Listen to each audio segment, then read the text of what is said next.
Hello and welcome to a Hisco Ballistic special after Scotland's World Cup draw. It was the 2026 World Cup draw, Roger. It felt like the 1998 World Cup draw. Brazil, Morocco, who we faced back then, and Haiti. New opponents for Scotland. What's your immediate reaction to the draw? Great to be there. What's your reaction? The immediate reaction is, and I can promise Go Ballistic viewers this, we will do it quicker than Donald Trump and his pal Johnny Infantino. We'll do it slightly more slickly than Rio Ferdinand. Hopefully. But listen, the basic is, it's Brazil for the 5th time in World Cup finals. It's brilliant. We've got Morocco again, a chance for revenge for 98, that last game in Saint Etienne. Back in June 1998, and Haiti for the first time. I think it's their first time at a World Cup since 1974. They will be our first opponents. All games, good news for the Tartan Army, all games in the East Coast, really, of America. The 3 games were split between, we don't know yet, but 5 stadiums. New Jersey, Philadelphia, Boston, Atlanta and Miami. The full venue, list of venues and times and everything will be out 5 o'clock Saturday evening Scottish time. And listen, I think it's a good draw. You say it's a good draw. Let's go to the positives. As you said, it's East Coast of America. Stadiums look fantastic. Time difference should be good. It should be great to watch back here. It should be even better to watch over there. We play Brazil. It's a glamour one. Carlo Ancelotti, Vinicius Junior. You can go through the team, household names. Morocco, Hamza Gamani, Hakimi. What a team. They got to the semi-final last time. And Haiti, as you say, new faces. The first game, I think that's important because I think of the 3 games, it's clearly the most winnable for Scotland. It's a chance to get a first World Cup win since 1990. You need to get off the mark with 3 points as well, and that's good in terms of scheduling. And it takes you back to 1990, Costa Rica, the first game in Genoa and losing 1-0. It takes you back to the first game in '78 against Peru. I don't remember that one. On both occasions, Scotland again is overwhelming favourites, David, as they will against Haiti. 78 and 90 must stand as warnings to Steve Clarke. Under no consideration can Haiti be underestimated. And the prize, if you don't underestimate them and you win the game, 3 points with a new setup might just be enough to take you into the knockouts for the first time in Scottish history. Yeah, I mean, some of the younger viewers won't remember Peru, and I do remember Costa Rica and how much an anti-climax that was. And I think with Haiti as well, you know, we don't know everything about them, but if they qualify from a group, which they did, containing Honduras and Costa Rica, they topped our group, they're through, they can't be a bad side, you know, and we need to tread very carefully. As I said, it's great to get them in the first game because it's clearly the most winnable one, but we need to give them full respect. I'm sure Steve Clarke and his players will. Yeah, I'm sure they will. Steve Clarke's a canny, pragmatic character, but he will know it has to be right for Haiti. He will see that as the golden chance to get 3 points. When the 4 teams were coming out there, David, because Scotland had got Brazil and Morocco earlier, there was that possibility of getting one of the European playoff teams. You know, you could have had an Italy, you could have had Ukraine again, you could have had Poland. So I think Scotland got lucky with Haiti.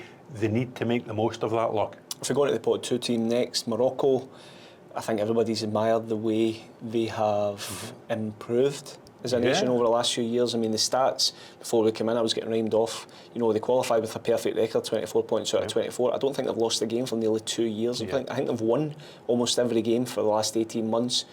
As I said, there's a lot of players there that you know. They got to the semi-final last time around. They're a team ranked number 11 in the world who will fancy their chances of progressing deeper into this tournament. Very much so. The first ever African team to reach a semi-final 4 years ago. You mentioned, you know, Ashraf Hakimi, a star with PSG when they won the Champions League in May. Hamza Egaman against John Suter at a World Cup final. So they have quality right through the ranks. They are full of confidence. They've got a lot of experience. You know, the core of the side from 2022 is still there. They will believe that they can go deep into this tournament as well, and it will be an awkward game for Scotland. I'm thinking back to 1998. Do you think the Scotland players will dye their hair bleach blonde again? Well, listen, as I showed you earlier on, I was in the loft last night digging out the newspaper from, I think, June the 24th, 1998, and the coverage of that 3-0 defeat to Morocco. Jim Leighton lying back in the back of the net. Craig Burley with the dyed hair had been sent off by then. A miserable end to Scotland's World Cup in '98 in France. Whenever the opportunity to avenge that against Morocco in 2026. The middle game, you know, you would like to hope by that stage Scotland will have 3 points on the board, and you would think 4 points would certainly be enough to take you into the knockouts. The final game will be against Brazil. It felt like fate. You're watching the draw, and there were so many teams coming out that couldn't go into Group C, and then lo and behold, Scotland arrived there. It'll be the 5th time at a World Cup. Incredible how fate brings it like this.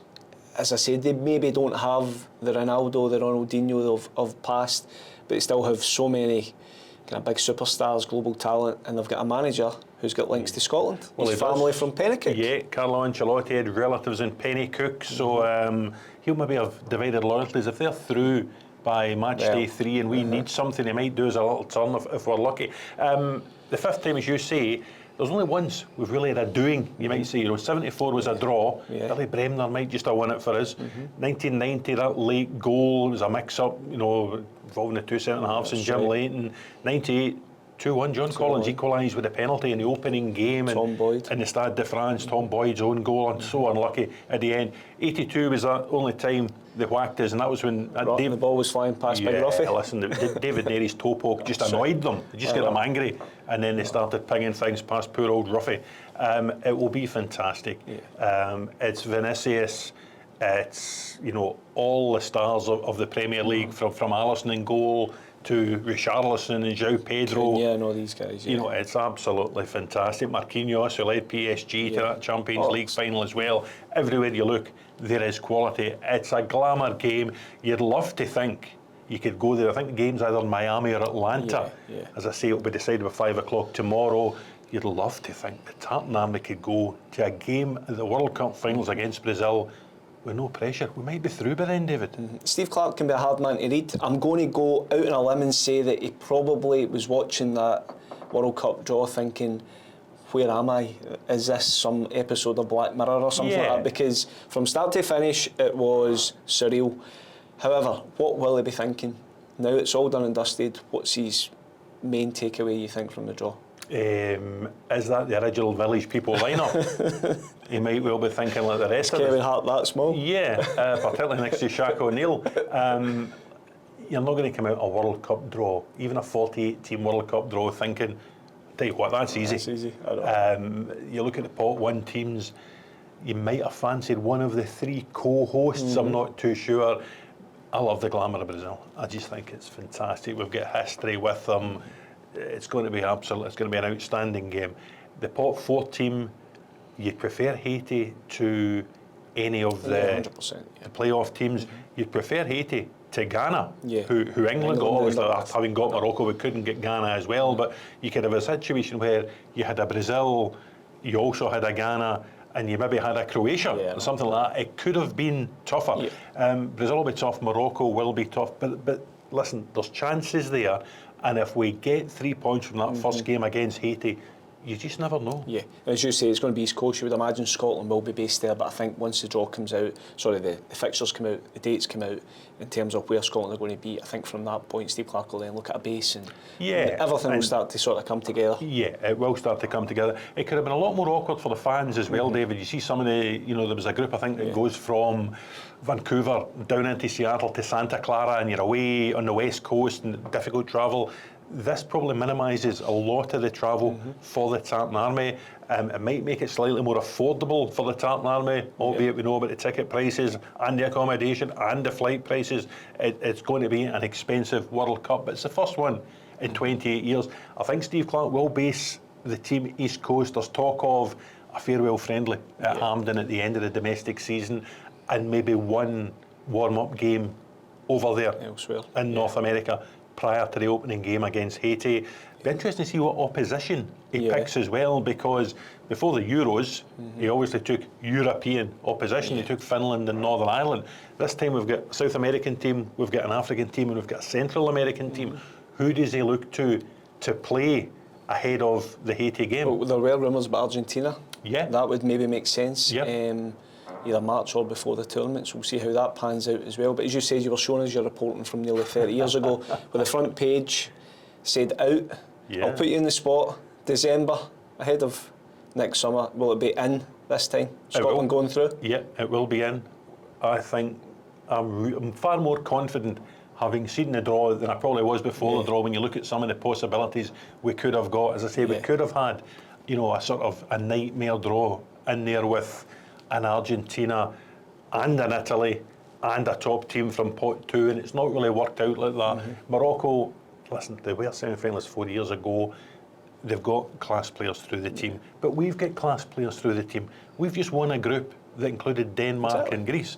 We've just put 4 past Denmark at Hampden. 3 of the best goals you'll ever see from a Scotland side. If Scotland can't go to a World Cup finals off the back of that result and performance, then there is no point in going. Are Haiti better than Denmark? Of course they're not. No. So the chance is going to be there. Yeah. Steve Clarke doesn't like negative Normans. You'll find no negative Normans at the Scottish Sun. Keep aboard all our social media channels, the newspaper and the website for all the best reaction to the draw, all the best news about the draw. And let's say it right now, come on Scotland, let's go do this at the World Cup. Come on Scotland.